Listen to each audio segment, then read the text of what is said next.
I'm Sarah from The Upcoming. Real pleasure to be able to speak to you. Maybe you can kick off with a brief introduction to this incredible film, The Promised Land. What can people expect when they watch it? Well, The Promised Land is about a man, Mads Mikkelsen, who goes out to the Danish heath and tries to be the first person to tame it, because the most important thing in his entire life is to become somebody important. He's really a nobody. And on that journey, he meets a lot of interesting people. He meets a woman, or actually two women. He gets a family, and he also meets a very, very bad person who tries to stop him. So that's the sort of gist of it. And I believe, it is based on a novel, but that novel is also based on a true story. So when you first read that book, what really jumped out to you and thought you would make a great film? And I understand you also had maybe some kind of personal connection to kind of the arc of the story, this concept of a man sort of blindly chasing ambition and perhaps not always seeing everything that's around him. Right. That's true. I thought the first thing, well, to answer the first question, I fell in love with the characters. All the characters in the novel I thought were beautifully written.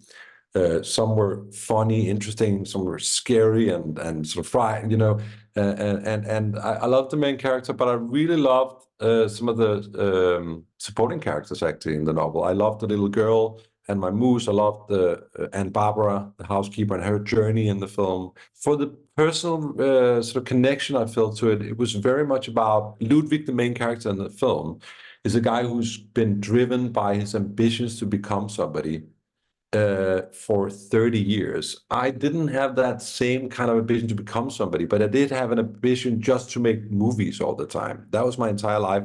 And I didn't have a family at all. I didn't have anything but films until very late in life. I was 47 when I had my first child.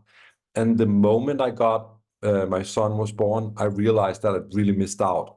And so that's really also Ludwig's story. It's the same story. He's been spending his entire life trying to, achieve something, and he didn't realize that what he was trying to achieve was sort of a little bit hollow.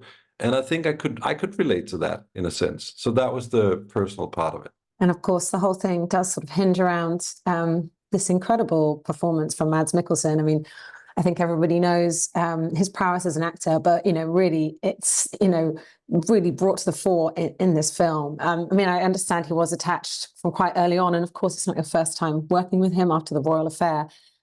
What is it about this actor that just makes him so extraordinary?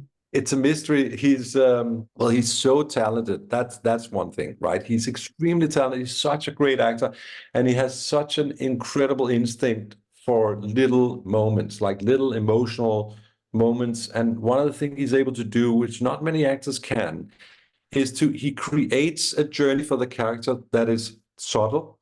And especially in this film, it's a very subtle journey. If you watch the film from beginning to end, he's a completely different person in the beginning than he is at the end. But you don't see the moment where it happens. He just gradually builds a different character, which is so interesting and very tough thing to do. And that's why he's such a powerful actor, I think. Also his face, his eyes, he has a great expression, and he's great at expressing emotions without overdoing it. So he's the full package. Looking at his performance in this particularly, I mean, perhaps you can draw a thread between some of his different roles. I mean, maybe when he's in his Hollywood kind of movies, you sort of do see him, maybe typecast is too strong a word, but, he is very often playing the villain, whereas it feels like perhaps in Danish films, and this one in particular, he does very questionable things, questionable moral things, but you kind of are always rooting for him despite that. So he seems to be able to find the humanity, the vulnerability, despite playing these very kind of hyper-masculine roles. So that seems to be, kind of getting into the psychology of a man like that, rather than just seeing his rugged performance. I think that's exactly right. And I also think that what Mads is able to do is to take that hyper masculinity that you're talking about and take that sort of slightly, he's not a very likable character in the first half of the movie, but he's able to kind of show you that somewhere inside there is a person with a big heart that's just struggling to come out. I think that's what makes you like him, even though he does some, like you said, questionable things. I think you can see in his eyes that he's not a bad person. He's just a person who's been shaped by the experiences and childhood that he had.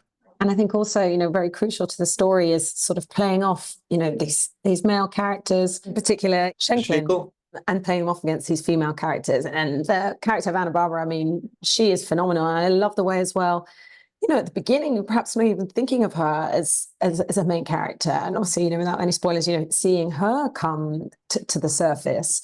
Was that something also very important to you, kind of like almost playing with the audience's expectations in some ways?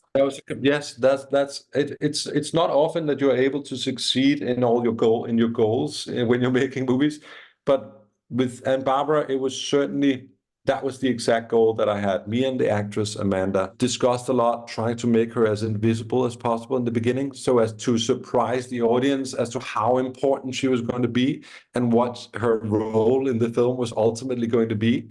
And I thought that's great. It's fun to play with the expectations in that way. Because if you only watch the first half of the film, it's a very typical alpha male, you know, like, oh, all the guys and they're fighting and the women are standing behind them. And then the second half of the film, you suddenly realize, oh, it's going to be completely different than you thought. And I thought that was fun to play with. You know, the other thing about the film, it is just so beautifully shot, and you know the level of detail that's gone into recreating the era. And of course, you also don't shy away from a lot of brutality, whether it's kind of the physical toil of being in this really kind of harsh landscape, or you know the sort of overt violence. You know, what was it like actually shooting the film, and how important was it to you to get all that just right? It was important. It was very important. I think in terms of brutality, and it's almost like this. It's the same. You know what they always say about sex scenes. It's not really sexy to shoot sex scenes. Likewise, it's not really brutal to shoot brutality scenes because it's like, okay, pour the scream, you know, cut. So it's not. But the thing is, you have to. We always, whenever we felt like the conditions were a little rough and the weather was tough, we always thought about the people who actually were there in the 1750s. And the difference is they couldn't go into their trailers and have a cappuccino. You know, that was the big thing. So in terms of, so we were kind of like we were okay on the shoot. It wasn't that tough. We were still being served some nice cookies and and coffees. And had our trailers and stuff like that. So it was a tough shoot, but it wasn't the toughest shoot I've been on. And in terms of what you want people to take away from watching the film, I mean, it's just, you know, you feel so invested. And I do love the way there are so many twists and turns, and you really actually genuinely don't know where it's going to land. Right. So you keep people really on the edge of your seats, and also to see, you know, what we will finally make of Mads' character. What do you hope people take away from watching it? You know, it's so nice of you to preface that question with everything you just said, because I think that's the reason. I always feel that if you watch a film where you're surprised and you're invested and you feel like you want to watch every second to know what happens and you're emotionally affected by it, that's a reason to see a film. For me, that's not all films that you feel that way about. And if you feel that way, that's enough. You know, go watch it to be emotionally connected to it. And of course, you know, perhaps looking at how it's landed and how it fits in with your career. I mean, I know you sort of expressed in the past that perhaps dabbling in Hollywood maybe wasn't all that you thought it might be, and actually making films, you know, in your native land with the likes of Mads. Is it more creative place for you to be? Is that how you feel? Far more creative and far more. I mean, the big difference. They always ask me that. You know, there's a question I get from time to time is, what's the difference between working in Hollywood and working in Denmark or Europe? And I say the big difference is really that in Hollywood, you as a director, you're not in control. There's somebody else making the final choices. In Denmark, it's your vision, it's your film. So this, I mean, definitely that's the way I want to work. I'll stay here for sure. And I'll make films out of Europe, because the rest of Europe, we're thinking kind of like the Danes are thinking. So that'll be fine. But the studio system was not for me, and I don't think I'll ever do that again. Do you already know what your next film's going to be? Can you give us any? No, I actually don't. No, I know that me and Mads are talking about doing something again together. So we'll have to figure out what fits both of us.